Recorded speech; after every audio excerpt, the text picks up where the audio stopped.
네, 지금 센터장님과 또 차세대 재외동포 분들이 함께 자리를 해주고 계신데요. 사실 이렇게 얼굴을 마주보고 대화할 기회가 정말 흔치가 않아요. 그래서 이제부터는 서로 간에 궁금했던 점을 자유롭게 질문을 하면 좋을 것 같은데 먼저 재외동포 분들이 센터장님께 궁금했던 점 있으면 질문해 주세요. 제가 이제 한국에 온 지 거의 이제 1년 딱 돼 가는데 가끔씩 한국어를 못 알아듣는 경우가 많거든요. 왜냐하면 지금 이제 젊은 세대들이 한국어를 사용하면서 외래어를 많이 사용하다 보니까 이런 한국어를 빨리 적응할 수 있는 방법이 어떤 게 있는지 궁금합니다. 야, 진짜 어려운 질문이네요. 왜냐하면 나도 모르는 게 많아요. 거기에 대한 무슨 뭐 정답이 있는 거는 잘 모르겠네요. 그러니까 정답이 있다는 거를. 참고로 저는 뭐 짧게 생활하긴 했지만 제가 KBS 아나운서 출신인데요. 한국어를 잘하는 사람들이라고 알려져 있잖아요. 그렇지만 저희도 지식이 많이 없어서 정말 많이 찾아봐요. 그러니까 내가 모르는 말을 들으면 그걸 찾아보고 아는 건 전혀 창피한 일이 아니고 한국인들 사이에서도 요새 유행하는 신조어나 이런 건 전혀 모를 수도 있기 때문에 좀 그때그때 찾아보는 습관이 좋은 것 같아요. 네. 감사합니다. 센터장님도 이제 미국에다 살서 오셔서 어떻게 보면 우리 재외동포 선배님이시잖아요. 저는 이제 한국에 온 지 1년 정도가 넘어가는데 외국에서도 살짝 외국인 취급을 받고 한국에서도 살짝 외국인 취급을 받는 이런 점에 대해서 조금 어떻게 대처하시고 어떻게 더 원활하게 한국 사회에 적응하셨는지 궁금합니다. 참 좋은 질문이신데요. 사실은 그래서 저희들이 많이 지금 노력을 하는 게 이 국내에 계신 국민들이 재외동포들을 잘 이해를 못 하시는 분들이 많이 있으세요. 그러니까 그거를 좀 저희들이 이런 기회를 통해서 또 여러 가지 또 홍보를 통해서 이 재외동포들을 소개하는 게 중요할 것 같고요.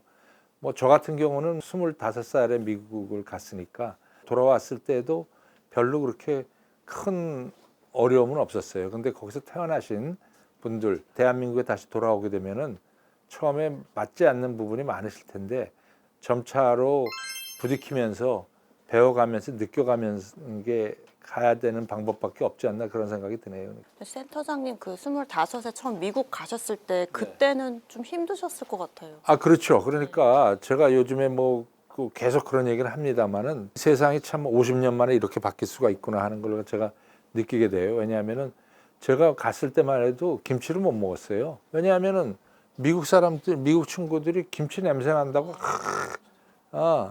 stay away from me. 그런데 그만큼 지금 대한민국의 문화나 또 음식이나 또 이런 영화나 이런 게 전 세계 사람들을 사로잡고 있기 때문에 제가 처음에 81년에 미국 갔을 때하고는 이건 하늘과 땅 차이죠. 그리고 제가 81년에 미국 갈 때만 해도 우리가 1인당 국민소득이 1,700불 정도밖에 되진 않았어요. 근데 지금 우리나라가 36,000불이에요. 여러분의 부모님이나 뭐 할머니, 할아버지가 한국 피를 가졌다는 걸 여러분들이 자랑스럽게 생각하셔야 되고 여러분들이 이제 여기서 장학생을 끝나고 이제 거주국으로 돌아가시면 그걸 자꾸 더 소문을 내주셔야 돼요.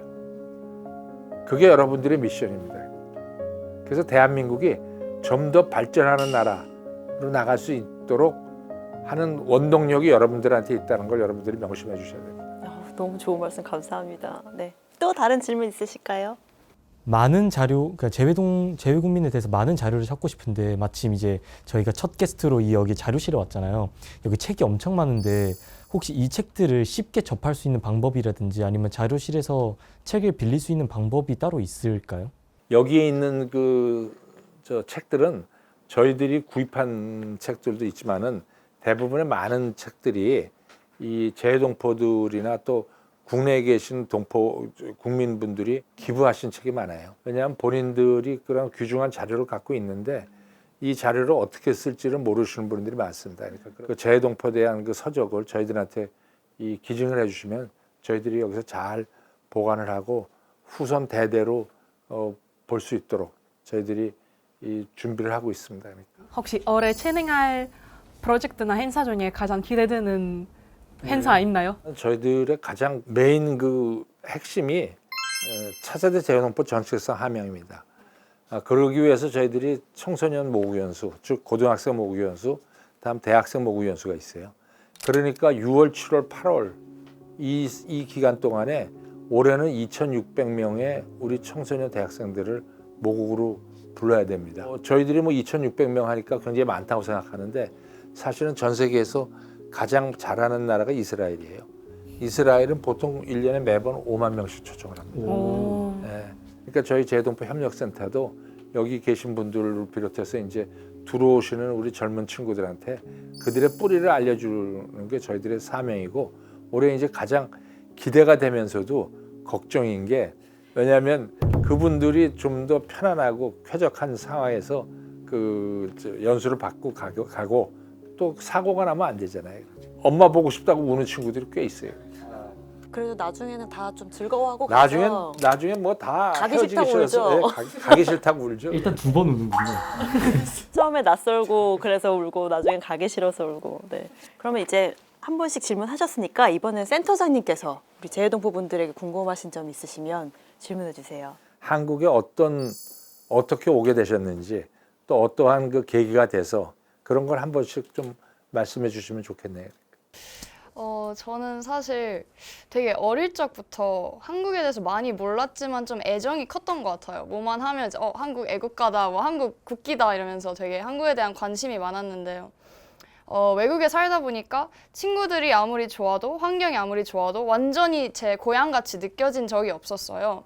그래서 어디서 이제 제가 정착해서 살 수 있을까를 고민하다 보니까 이제 정답은 한국이 나왔고 이런 사업을 통해서 이제 한국을 오게 되었고 결국에 지금 느끼고 있는 점은 되게 꿈만 같았던 그런 것들이 이루어져서 정말 이런 사업을 해주신 이런 재외동포 협력센터에게 정말 감사하고 그만큼 열심히 해야겠다는 그런 생각도 듭니다. 저는 이제 어렸을 때부터 부모님이 이제 한국에 와서 생활하시다 보니까 어렸을 때는 한국이 어딘지도 모르고 그냥 부모님이 계시는 곳이라고만 알고 있었는데 이제 점점 커서 나중에는 부모님이 이제 말씀해 주기를 너의 뿌리는 중국이 아니라 여기 한국에 부모님이 있는 곳에 있다라고 해서 같이 부모님이랑 같이 생활도 하고 싶어서 오게 된 것 같습니다. 그럼 자랄 때는 다른 분이 키워주셨어요? 네, 할머니랑 같이. 이게 지금 그러니까 이 동북 삼성에 있는 우리 조선족 동포들의 가장 문제가 뭐냐면 뭐 보통 얘기하기에 조선족 동포가 250만이라고 그러는데 그중에 한 70만이 한국에 와 계시고 또 70만은 미국, 일본 전 세계에 나가 계시고 70만은 또 동북 삼성을 떠나서 북경, 상해, 칭다오 이 타 지역에 있어요. 동북 삼성이 예전에 그 조선족 동포, 한국 동포들이 만든 한국 학교도 없어지고 그러니까 그게 아마 큰 문제일 네. 거예요. 그래서 한국어 집중 캠프에도 중국에서 오신 분들이 많이 참여하기를 기대하고 있어요. 어렸을 때부터 한국 문화에 관심이 많았는데 왜냐면 할머니 할아버지랑 고려극장에서 일하셨으니까 저도 고등학교 졸업하고 고려극장에서 접근을 했는데 한국 문화를 한국에서 배우고 싶다고 이런 마음이 있었으니까 진짜 너무 고맙고 이런 계획이 생겨서 그리고 더 하나는 제가 폰사단이랑 그 저촌착 프로그램 덕분에 진짜 좋은 친구들을 많이 만나서 이게 가장 고마운 점이에요. 일본에서 살겠다는 생각을 조금 한 적이 있었어요. 왜냐하면 오랫동안 일본에 살면서 일본이라는 환경이 너무 좋았던 거예요. 그런데 이왕 내가 한국인으로 태어났고 이왕 성공할 거면 한국에서 성공하자. 그런 마음으로 한국에 오게 됐어요. 제가 이렇게 한평생을 살아보니까 그 가장 그 인생에서 중요한 게 뭐냐면 휴먼 릴레이션십이에요. 인간관계, 선배, 후배 잘 이렇게 교류를 가지시면은 그게 여러분들의 인생에 나중에 큰 도움이 될 거예요. 재외동포 협력센터에 어떤 프로그램에 참여를 했고 또 그 프로그램에 참여했던 그 이유가 무언지 한번 간단하게.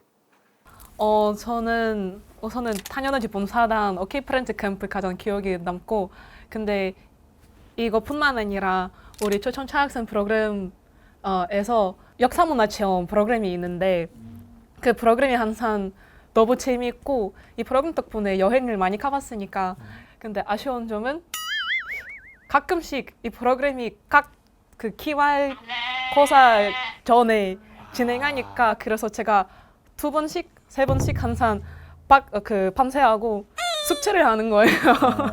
네, 근데 그래도 추억이 많이 남는 프로그램이었어요. 항상. 기말고사전은 조금 심각한 이슈이긴 하네요. 근데 이것도 추억입니다. 네, 대학생활 역시. 밤새는 것도. 맞아요. 네, 이런 얘기는 직접 안 들려주시면 또 주최하시는 분들은 잘 모르실 수 있으니까요. 네. 저도 가장 기억에 남는 게 제가 제 13기 봉사단으로 오케프렌즈 봉사단으로 거의 1년 동안 몇 주 전까지 마지막 청소년 모국 초청 연수를 끝냈는데요. 많은 지역에서 온 연수생들을 위해서 통역 같은 거를 많이 지원하게 됐어요. 근데 주로는 러시아어랑 영어 통역만 지원하게 됐으니까 다른 언어들도 혹시 이제 AI 번역을 통해서나 아니면 리시버를 착용해서 다 같이 통역을 지원할 수 있었으면 좋겠다는 생각입니다. 그리고 방금 유나님이 말씀해주신 초청 장학생 역사 문화 체험도 있었는데 저는 아직 한 번도 참여를 해본 적이 없는데요. 이제 많은 지역을 가는 거는 알고 있었는데 혹시 올해에는 제주도 쪽으로 한번 갔으면 좋겠네요. 제주도 쪽이요. 네. 충분히 고려하겠습니다. 네. 오늘 센터장님과 여기 재외동포 분들이랑 같이 모여서 이야기 나눠봤는데요. 저는 이 자리에 함께 있으면서 정말 즐겁고 의미가 깊었거든요. 여러분 어떠셨어요? 좋으셨어요? 너무 좋았어요. 재밌었어요. 네. 표정을 보니까 거짓말하진 않으시는 것 같습니다. 센터장님은 어떠셨어요? 아, 너무 좋았습니다. 이렇게 또 그냥 이 젊은 분들하고 같이 있으니까 제 자신이 젊어지는 것 같아서 다음번에 또 기회를 주시면 또 참석하도록 하겠습니다. 너무 좋습니다. 혹시 센터장님께서는 올 한 해가 어떤 해가 됐으면 좋겠다 바라는 점이 있으시다면요? 지금은 저만이 아니고 저희 어머니도 똑같이 저 생각을 하세요. 이 오시는 분들이 대한민국을 좀 알고 대한민국에 대한 좀 더 자랑스러움을 느껴가는 반면에 또 한 분 한 분의 안전 문제에도 좀 아무 일 없이 올해도 한 해도 넘어갈 수 있도록 하는 것이 저희 소망입니다. 센터장님의 소망이 다 이루어지는 2025년이 되기를 응원하겠습니다. 네, 감사합니다. 네네. 네, 글로벌 시대입니다. 재외동포 분들의 중요성이 날로 커지고 있는데요. 그런 만큼 이 차세대 재외동포 분들의 정체성 함양과 또 대한민국과의 유대감을 강화하려는 노력도 더 중요해지고 있습니다. 그런 면에서 재외동포 협력센터가 얼마나 중요한 역할을 하고 있는지 다시 한번 생각하게 됩니다. 앞으로도 승승장구할 차세대 재외동포 여러분들의 멋진 미래를 응원하면서 여기서 인사드리겠습니다. 함께해 주신 여러분 감사합니다.